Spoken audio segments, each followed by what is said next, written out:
फजल चौधरी साहब नून लीग से जिन्होंने हमें ज्वाइन किया। तारिक साहब बहुत शुक्रिया आपके वक्त का। क्या तवक्कुआत हैं आपकी पंजाब असेंबली से? हमजा शहबाज अपने नंबर्स पूरे कर लेंगे? बिस्मिल्लाहिर्रहमानिर्रहीम।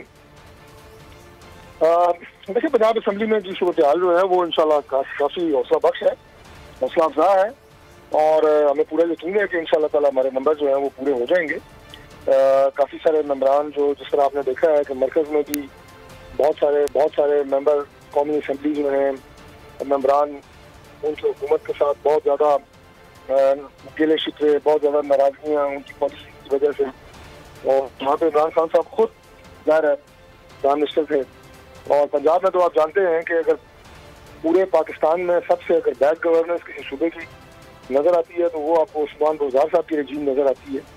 और उनकी जब उन्हें अपॉइंट किया गया एज चीफ मिनिस्टर तो उसके बाद से फ़ौरन बाद ही इस पर अक्सर बहस होती रही कि इन्हें अनकमी तब्दील कर लिया जाएगा, हर हल्के इस पर बात करते रहे। तो वो तो आपके सामने है उनकी परफॉर्मेंस क्या रही है। तो लिहाजा पंजाब असेंबली में जो लोग इनसे नाराज़ हैं, नाला हैं, उनकी पूरी बहुत बड़ी तादाद है और कुछ आज़ाद मेहमान जो हैं उनकी भी उन्हें सपोर्ट हासिल है। इंशाल्लाह ताला देखेंगे। अच्छा, मुझे ये बताएगा कि अभी राना सनाउल्लाह ने मीडिया टॉक करते हुए बताया कि चीना ग्रुप जो है उसको भी अब मनाने की कोशिश की जा रही है, वो भी आप लोगों की तरफ ही है।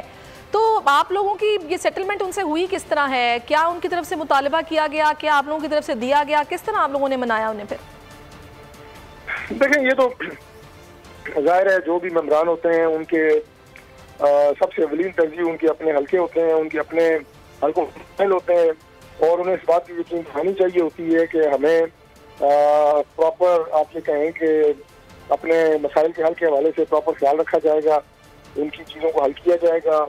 हल्के में तरक्याती कामों के हवाले से उनके कंसर्न्स होते हैं। बाकी मैं आपको ये बताऊं कि मरकज़ में भी जो इल्ज़ाम तराशियाँ की गई वो शायद अगर यहाँ पे भी इंशाल्लाह जब हम जीते हैं तो यहाँ पे भी की जाएंगी। ये बहुत बड़ी जाती होती है कि आपके पास किसी चीज़ का सबूत ना हो। जैसे सबसे पहले कहा गया था कि वहाँ पे इस्लामाबाद में लोगों की ज़मीन खरीदे जा रहे हैं, बहुत बड़े पैसे लगाए जा रहे हैं और अब तो हद ये कर दी कि अमेरिका को उसमें इन्वॉल्व कर दिया, अमेरिकन डॉलर्स आ गए। यानी जब रहना तो किसी ने नहीं होता, ना किसी ने प्राइम मिनिस्टर सारी जिंदगी रहना होता है और ना किसी ने इस दुनिया में हमेशा के लिए रहना होता है। तो जब आप कुर्सी से उतरते हैं तो एटलीस्ट कोई बावकार तरीके से इंसान की रुखसती भी होनी चाहिए। अब ये तो नहीं होना चाहिए कि जब आपको ये पता लगे कि मैं अब लेकिन तारिक साहब वो ये जिस तरीके से ये सब कुछ हो रहा है वो ये कह रहे हैं कि अल्टीमेटली उसका इनको फायदा हो रहा है और इसके नताइज जो हैं वो केपी इलेक्शन की सूरत में लोग देख भी रहे हैं कि पहले फेज में देखा गया किस तरह बुरी तरह शिकस्त हुई और अब जिस तरीके से उन्होंने क्लीन स्वीप किया है ये भी आप लोगों के सामने। देखिए, आप इस डेवलपमेंट को केपी के इलेक्शन से कतई तौर पर नहीं मिला सकते। केपी के इलेक्शन में जिस तरीके के साथ वहाँ इनकी कमेंट है और जिस तरीके के साथ वहाँ पे हुकूमती जो वसाइल होते हैं उनको इस्तेमाल किया गया है वो सारी चीज़ें सामने हैं, कोई चीज़ देखी छुपी नहीं है। लेकिन बहरहाल ये तो अभी आइंदा आने वाले वक्त में आप देखेंगे कि कितने लोग इनके साथ रहते हैं और क्या होता है। मरकज़ की बात मैं कर रहा हूँ, इस तरह के इल्ज़ाम तराशियाँ लगाने से, लोगों को गालियाँ देने से जो शुरू से वतीरा रहा है उससे आप ना तो अपनी जमात कायम रख सकते हैं ना अपने लोगों को साथ रख सकते हैं। और आप देखेंगे कि आपको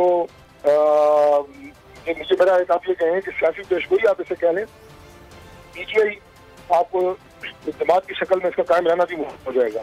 अच्छा, अभी ताज़ा खबर आपको भी मिली होगी, शहबाज शरीफ और हमजा शहबाज के खिलाफ जो मनी लॉन्ड्रिंग केस है उसमें ज़मानत मनसूखी की जो दरख्वास्त है वो तैयार की जा रही है और अब वो जो है वो इस्तदा की जाएगी। यानी कि ये आप इसको किस तरह देख रहे हैं इस कार्रवाई? क्योंकि कल ही फवाद साहब ने कह दिया था कि मैंने कलमदान संभाला तो सबसे पहले मैं ज़मानत मनसूखी के लिए जाऊँगा। फवाद चौधरी साहब को तो मैं कहूँगा कि आपने कलमदान संभालने से पहले अपना घर संभालें। आपके भाई जो है वो आके हमसे मिल गए हैं और आप भी इनडायरेक्ट मिलते कर रहे हैं कि मैं भी किसी तरीके के साथ मुस्लिम लीग नून में अपनी जगह बना लूँ। ये किस तरह के लोग हैं? इनका कोई ज़मीर है? इनका कोई आप ये कहें कि कोई सियासी कोई इनमें अक़दार है? वो तो है ही नहीं।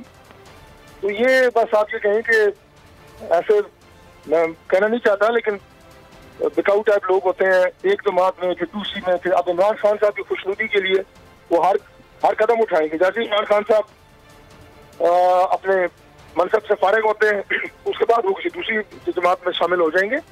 पहली बात तो ये है। दूसरी बात ये है कि करें, भले ही करें, इस तरह की घटिया हरकतें इससे पहले वो करते रहे हैं, सारी जमात करती रही है, टॉप से बॉटम तक सारी हरकतें करते रहे हैं जनाब। अपोजिशन को इन्होंने झूठे मुकदमात में फंसाया, उनके खिलाफ गलत एलिगेशन लगाए, 400 हीरोइन जैसे मुकदमात उनके खिलाफ बनाए गए। ये सारी बातें तो पूरी कौम ने देखी हैं। तो अभी भी चलिए देखते हैं आगे आने वाले दिनों में फिर क्या सूरत हाल बनती है। बहुत शुक्रिया आपका तारिक फजल चौधरी साहब, आप हमारे साथ मौजूद रहे। सब्सक्राइब करें और बेल दबाएं ताकि कोई खबर रह न जाए।